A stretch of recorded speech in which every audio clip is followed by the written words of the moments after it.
Today we're going to talk about The Victorian House by Judith Flanders, a book review of a book that I read initially as a teenager and then again as an adult in 2022 slash very early 2023. My name is Harmony, and if you're new to my channel, welcome. If you're a returning viewer, welcome back. On this channel I talk about books, book reviews, saving money and anything else that springs to mind and is worth contemplating and discussing. Well, as I mentioned in my introduction, I'm going to be doing a book review of The Victorian House by Judith Flanders, which I reread in 2022 slash 2023 as a reread. Initially I read it when I was a teenager, but over the years you tend to either forget things, or when you reread things you might, well, as I did, pick up things that you did not pick up the first time around. Now this book has, by comparison, a few chapters, but they're really long chapters. So I like the layout of the book because each chapter represents a room of the house, and within that chapter they also talks about what the room would have been used for and who would have used the room at different times of the day and so on. Now the nice thing is that she draws upon diary entries from the time and autobiographies and things that were written by the people later on about, say, their childhood or early adulthood or whatever. Now I have mixed feelings about diaries anyway being published, because in a way it's nice to read them because it's interesting to see what was going through people's minds at the time and what they were experiencing. But having said that, in a way as well, diaries were normally, they're never meant to be published. They're only meant to be written and read by the person that writes them. And I think to myself, is it not an invasion of privacy to publish someone's diary?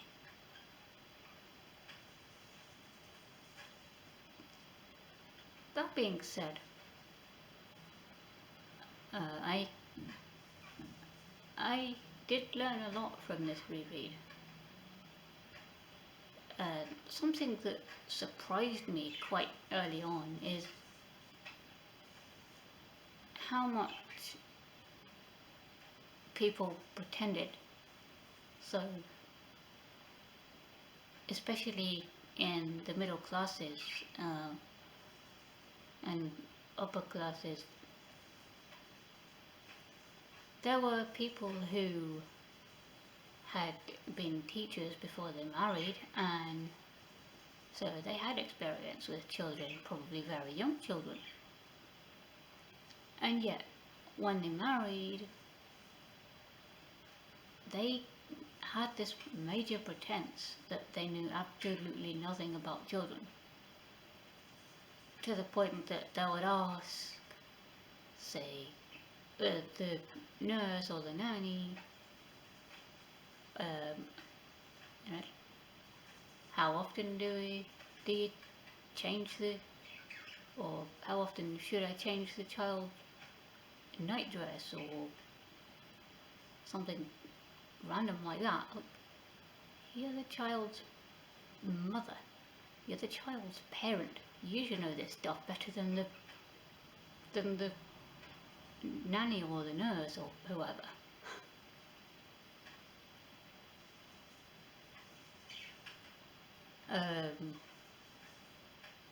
So that was that aspect, and something that got to me in a way was that the book, as the author says herself, is very middle class centric because it's mainly written about the middle classes in London, although there are other places mentioned in the book too. But I think to myself, there's so much focus on families with servants, but what about those that didn't have servants, those that couldn't afford servants?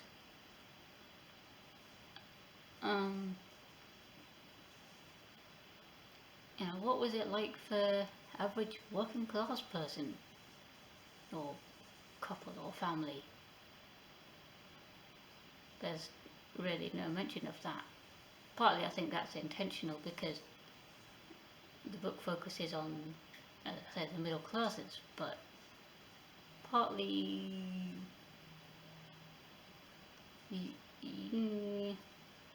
I don't know. I'd like to learn more about what it was like for average working class family in the Victorian area. Yes, a lot harder because they didn't have those extra people to do the things for them.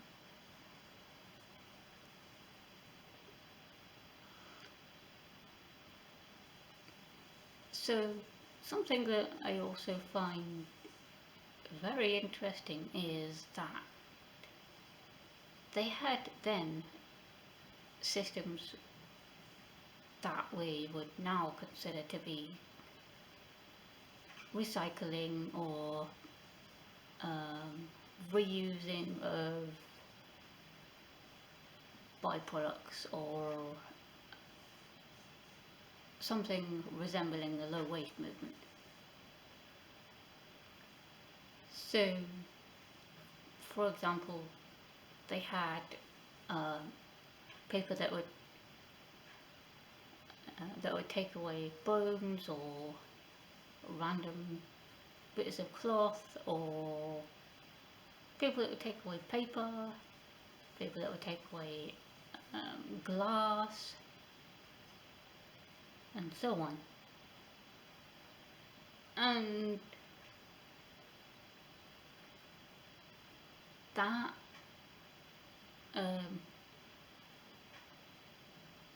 that is something now that is almost, I don't know if you could say lost, but it's something that people don't really think of. Yes, in some places you do have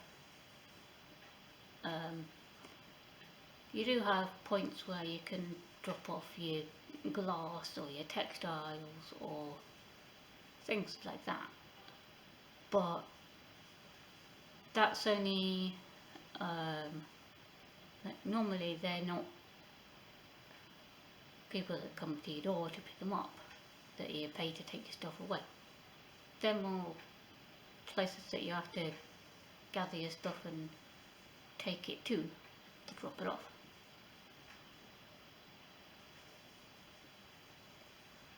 Now, I did learn that before the regular refuse rubbish collection, apparently there was a system in the pre-Victorian times where you had to actually pay per collection to get your rubbish taken away. And as I was reading that, I thought to myself, I wonder what would happen if we had a system like that now where you had to pay to get your rubbish taken away. In a way, I think it would be something that people would be up in arms about, because of everything being expected for free, or a lot being expected for free anyway. And it, the refuge collection now is covered by, I think it's covered by the council tax. I could be entirely wrong.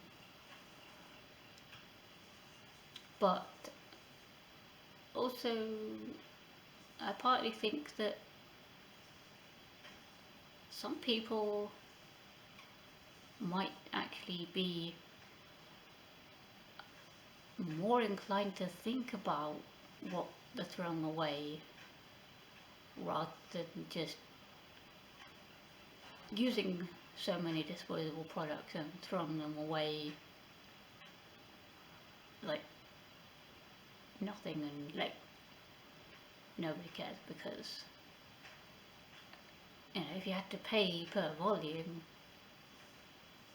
you'd only throw the things in there that actually need to be in there, and so you would inherently use a lot less that needed a refuse collection.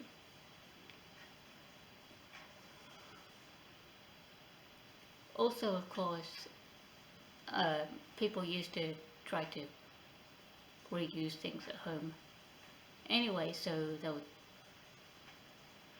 would use paper for things like fire starting, and or old newspapers would go to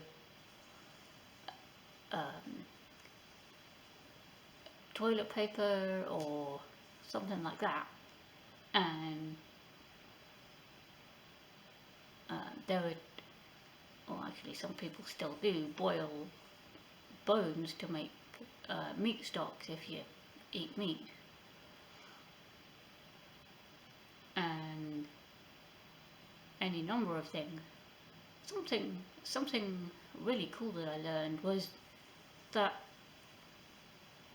when they had cloth that were getting old and worn out at the centre, they would actually cut them up and sew the outside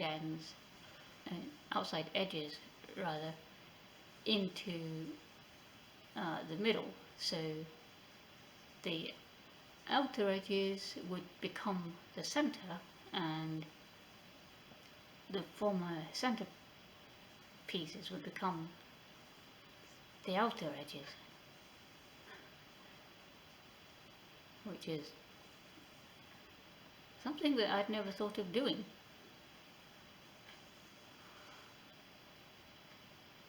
In the chapters referring to either the drawing room or the parlour, I can't remember which one, but in one of those chapters there's a section talking about the postal system in the Victorian era, and I found that really interesting because in London at the time the penny post was being formed, and that was a system where you would pay a penny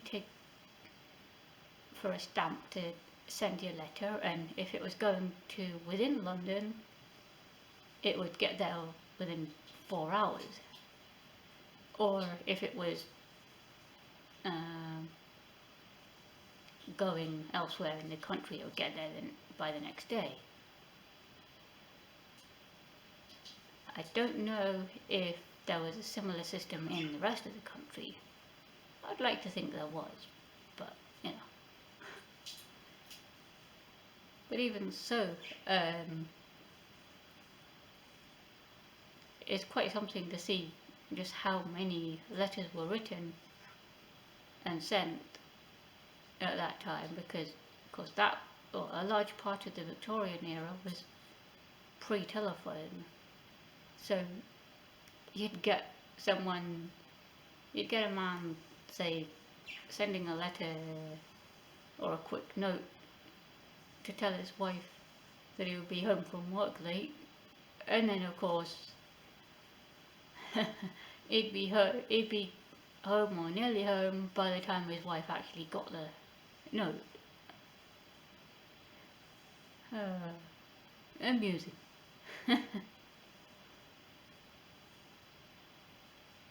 But yeah, in a way, I wonder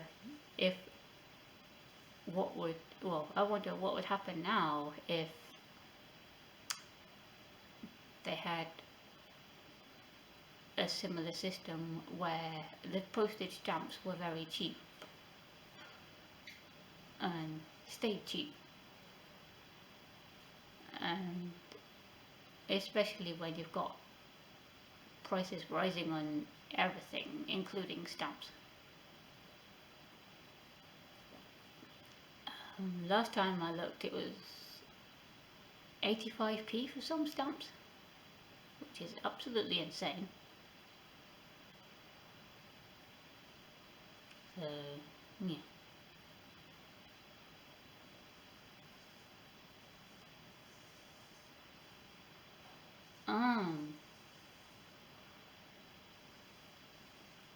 But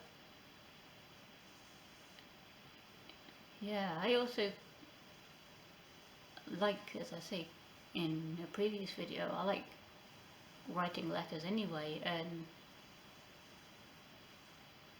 it was something that people did a lot more of back in the Victorian era, and they wrote things that actually, were worth writing about in a letter.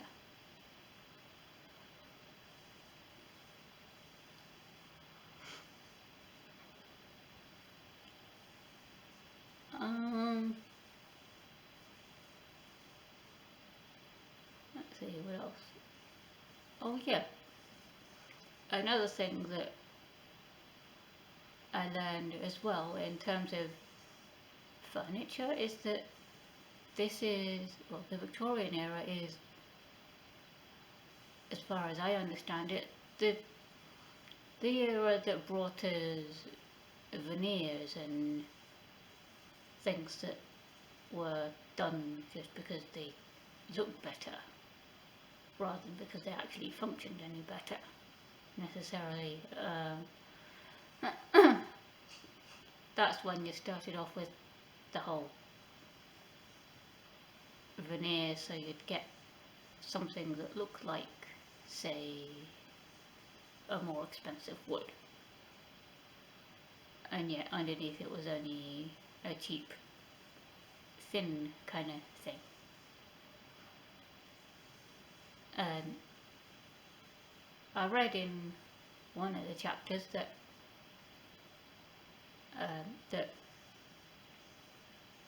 a family member of somebody who had written a diary had given them a load of Georgian furniture, and they actually preferred the Georgian furniture because it was more solid and built to last, rather than the present Victorian furniture, which was, yes, lightweight, but also it would never last because it just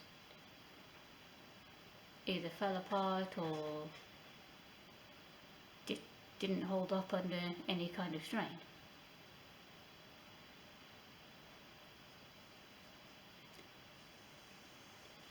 I guess this is also because the Victorian era is the time of mass change, mass industrial revolution in the UK. So things started to be done a lot quicker, a lot cheaper. which was both a good and a bad thing. In terms of making clothes, the thing that I liked to see was that, in fact, instead of having a complete piece of clothing made, people would make as much as they could on their own and then only hire somebody to do the more complicated bits and to assemble the thing.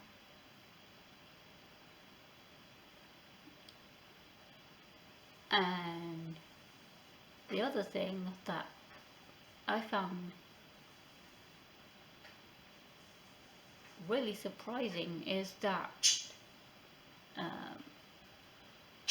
the amount of the amount of mistrust in women in the medical setting. So, for example, it says that the sick room was primarily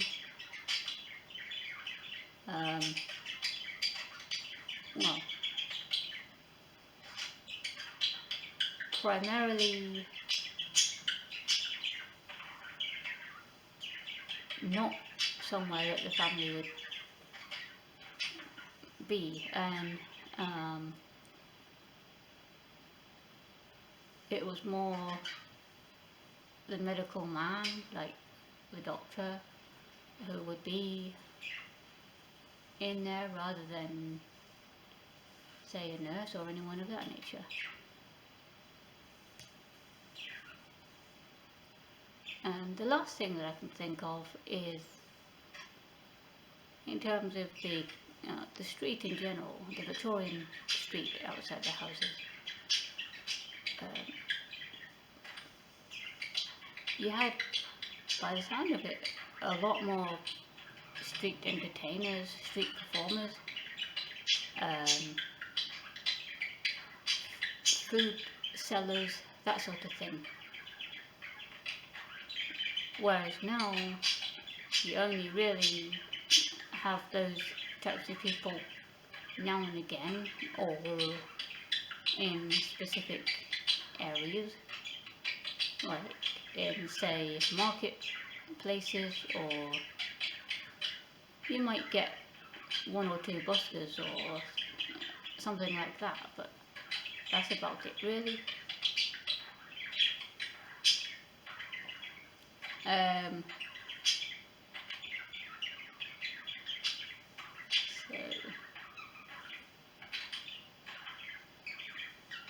Yeah, overall, fantastic rereading again.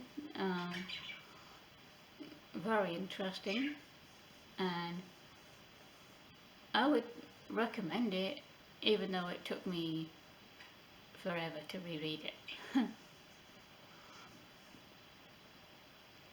Because, well,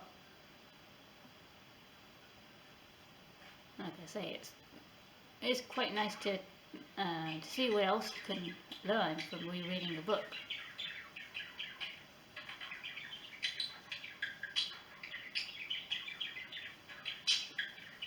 Well, if you enjoyed that video, feel free to take a look at the other book reviews in this playlist, or if you want to, you can subscribe to my channel, and I will see you in the next video.